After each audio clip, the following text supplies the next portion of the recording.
সম্মানিত হাজিরিন, আমরা আজকের আলোচনার অত্যন্ত গুরুত্বপূর্ণ একটি বিষয় আপনাদের সাথে শেয়ার করতে চাই।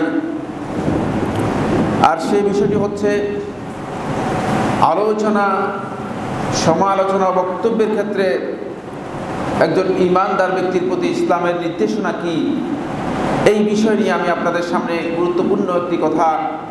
গুরুত্বপূর্ণ কয়েকটি বিষয় দৃষ্টি আকর্ষণ করব ইনশাআল্লাহ তাআলা।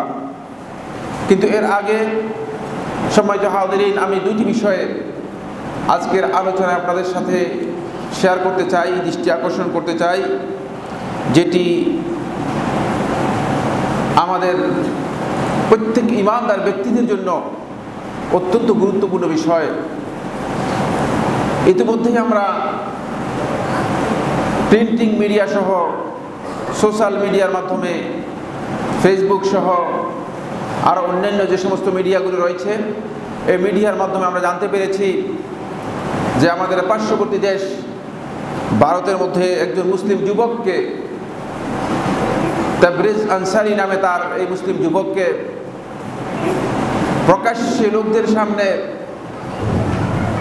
ইলেকট্রিক লাইট পোস্টের সাথে বেঁধে নির্মমভাবে আঘাত করে তাকে হত্যা করা হয়েছে, শুধুমাত্র এই জন্য যে সে মুসলিম। এই নির্মম হত্যাকাণ্ডের শিকার হয়েছে আমাদের এই মুসলিম ভাই। তার অপরাধ কিছুই ছিল না, শুধুমাত্র অপরাধ হচ্ছে এই যে তিনি মুসলিম, তিনি ইসলামকে তার দিন হিসেবে গ্রহণ করেছেন। আমি আজকের এই মিম্বর থেকে স্পষ্ট করে এর প্রতিবাদ জানাতে চাই, স্পষ্ট করে আমি বলতে চাই, এটি সহিংসতা, এটি হিংস্রতা, এটি মানব সভ্যতার পরিপন্থী কাজ। মানুষের বিবেকগুলো কোথায় গিয়ে ঠেকেছে, কোথায় গিয়ে এই বিবেকগুলো আজকে সম্পূর্ণরূপে বিচ্ছিন্ন হয়ে গিয়েছে। এইভাবে মানুষদেরকে নির্মমভাবে হত্যা করা হবে, অথচ মানুষগুলো তাকিয়ে থাকবে, মানুষগুলো দিবালোকে প্রকাশ্যে মানুষের অপকর্মকে সিনেমার মতো দেখবে। এটি কোনোভাবেই সহ্য করা যায় না, কোনোভাবেই এটাকে মেনে নেওয়া যায় না। এজন্য আমি সম্মানিত উপস্থিতি, গোটা মুসলিম সমাজের পক্ষ থেকে এর বিরুদ্ধে আমি প্রতিবাদ করতে চাই। আমি জানাতে চাই যে এই কাজটি হিংস্রতা, এটি সহিংসতা, এটি সাম্প্রদায়িকতা ছাড়া আর কিছুই নয়। সাম্প্রদায়িকতাকে উস্কানি দেবেন না, তাহলে মানুষের মধ্যে রিয়াক্ট হতে পারে, মানুষের মধ্যে প্রতিবাদী মন মানসিকতা তৈরি হতে পারে। মানুষ সাম্প্রদায়িকতার কারণে ভিন্নভাবে আবার সাম্প্রদায়িক গোষ্ঠীর আবির্ভাব করতে পারে, তাহলে সেখানে সহিংসতা তৈরি হবে, সেখানে পরস্পর বিরোধী, পরস্পরের প্রতি পরস্পরের ঘৃণা তৈরি হবে এবং পরস্পর বিরোধী একে একজনের প্রতি অত্যাচার, জুলুম, হত্যা, নির্বিচারে দুর্ব্যবহার করতে শুরু করবে। সুতরাং এই কাজটি করতে কোনোভাবেই দেওয়া যায় না। আমি এখানে মুসলিম উম্মার যে সমস্ত দায়িত্বশীল রয়েছেন, রাষ্ট্র থেকে সরকার প্রধান যারা রয়েছেন, তাদের দৃষ্টি আকর্ষণ করতে চাই যে আন্তর্জাতিকভাবে এই বিষয়ের প্রতিবাদ করা দরকার, যাতে করে কোনোভাবেই কোনো ভূখণ্ডে, যেই ভূখণ্ডে মুসলিমদের অবস্থান রয়েছে, কোনোভাবেই কোনো ভূখণ্ডে মুসলিমদের উপর সামান্যতম এই ধরনের সহিংস সাম্প্রদায়িক আচরণ না হয়। এজন্য প্রত্যেকটি মুসলিম রাষ্ট্রের শাসক, কর্ণধার, দায়িত্বশীলের উপর ওয়াজিব হচ্ছে এ বিষয়ে সুস্পষ্ট বক্তব্য দেওয়া, সুস্পষ্ট এ বিষয়ে মানুষদেরকে জানিয়ে দেওয়া। অন্যথায় আমি স্পষ্ট করে আপনাদেরকে হুঁশিয়ারি উচ্চারণ করতে চাই, আজকে হয়তো পার পেয়ে যাবেন, কিন্তু কিয়ামতের দিন মুসলমানদের এই অধিকার হরণ করার কারণে, মুসলমানদের উপরে নির্মমভাবে অত্যাচার করার কারণে আপনারা এর জন্য আল্লাহ রাব্বুল আলামিনের কাঠগড়ায় আপনাদেরকে জবাবদিহি করতে হবে, আপনারা পার পেয়ে যাবেন না।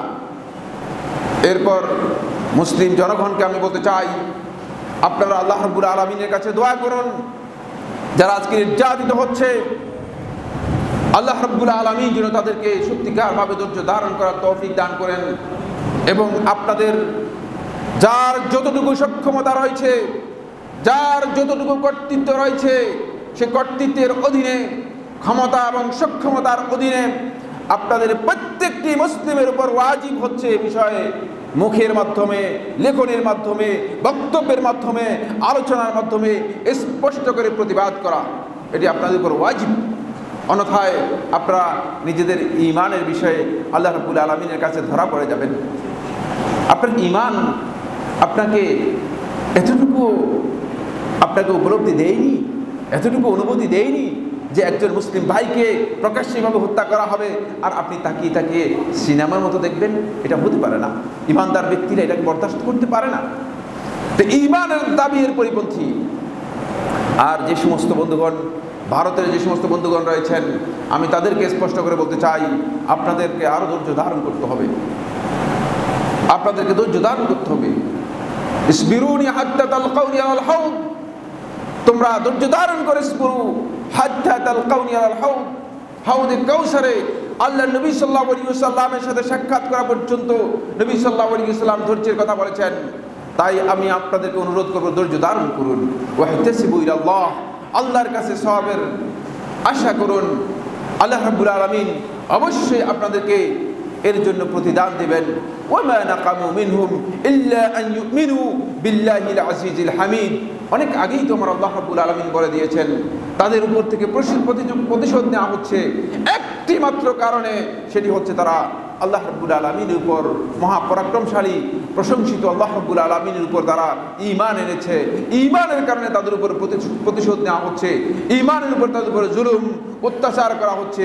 সুতরাং এই জুলুম অত্যাচার অনেক পুরাতন, এমনকি এই জুলুম অত্যাচারের জন্য অপেক্ষা করতে থাকবে, খুব সবর করতে হবে হাত্তা ইয়াতিয়া আমরুল্লাহ, আল্লাহর নির্দেশ আসা পর্যন্ত, আল্লাহর পক্ষ থেকে সাহায্য আসার পর্যন্ত। যাদের উপর জুলুম অত্যাচার নেমে এসেছিল, নবী এবং রাসূলদের সাথীরা যারা ছিলেন, জুলুম অত্যাচারের এমন চরম মুহূর্তেও আমরা দেখেছি নবী এবং রাসূলের কাছে এসে তারা জিজ্ঞেস করতেছেন, মাতা নাসরুল্লাহ, কখন আল্লাহর সাহায্য আসবে, কখন আল্লাহর সাহায্য আসবে? তখন নবী এবং রাসূলগণ তাদেরকে এই সান্ত্বনা দিচ্ছিলেন, আলা ইন্না নাসরাল্লাহি কারীব, জেনে রাখো আল্লাহ রাব্বুল আলামিনের সাহায্য কাছেই, আল্লাহ রাব্বুল আলামিনের সাহায্য অনেক দূরে নয়, আল্লাহ রাব্বুল আলামিনের সাহায্য কাছে আছে। সুতরাং আমি আপনাদেরকে বলে দিতে চাই, একটু অপেক্ষা করুন। আল্লাহ রাব্বুল আলামিন জালেমকে ছেড়ে দেন না, আল্লাহ রাব্বুল আলামিন জালেমকে অবকাশ দেন, কিন্তু একদিন আল্লাহ সুবহানাহু ওয়া তাআলা জালেমদেরকে পাকড়াও করবেন। অবশ্যই জালেমরা আল্লাহর পাকড়াও থেকে নিজেদেরকে মুক্ত করতে পারবে না। সুতরাং এই ক্ষেত্রে আমি স্পষ্ট করে বলতে চাই, একটু ধৈর্য ধরতে হবে আল্লাহর সাহায্য আসা পর্যন্ত। অবশ্যই আল্লাহ রাব্বুল আলামিন আপনাদের প্রতি আল্লাহর সাহায্য আসবে, তাই এই অপেক্ষা করার জন্য আমি আপনাদেরকে অনুরোধ করছি। এক্ষেত্রে যে সমস্ত বন্ধুগণ রয়েছেন, যাদের অন্ততপক্ষে এতটুকু সক্ষমতা রয়েছে, এতটুকু পসিবিলিটি রয়েছে যে অন্ততপক্ষে মৌখিকভাবে প্রতিবাদ করার, আমি আপনাদেরকে মৌখিকভাবে হলেও প্রতিবাদ করার জন্য অনুরোধ করছি।